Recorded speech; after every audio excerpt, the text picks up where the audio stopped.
हाय. आज एक गोष्ट सांगते. आपल्या आवडीचे सगळे पदार्थ आपल्याला बनवून देणारी आपली आईच असते ना, हो ना? आणि कितीही फॅन्सी रेस्टॉरंटमध्ये गेलो तरी आईच्या हातची जेवणाची सर कशालाच येत नाही. तुमच्याही बाबतीत असंच होतं का?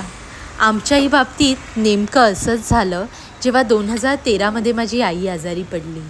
आमचं संपूर्ण विश्व वरखाली झालं. स्वयंपाक काहीच करता येत नव्हता.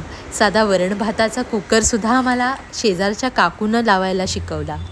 पण हळूहळू सगळं जमू लागलं आणि ते करता करता समजलं की जे आपण लहानपणापासून तिला करताना पाहत आलो आहे ते आता आपल्याला करायचं आहे.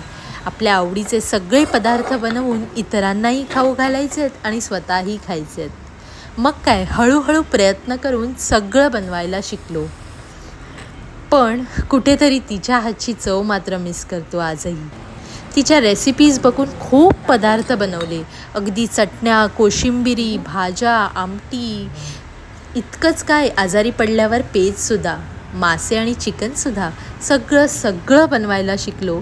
पण तिच्या हातची चव मात्र मिस करतो. कसं असतं ना, आपल्या आवडीनिवडी बाजूला ठेवून मुलांना काय आवडतंय ह्याचा विचार करणारी फक्त आणि फक्त आईच असते. म्हणून जगभरातील सगळ्या आयांना हॅपी मदर्स डे.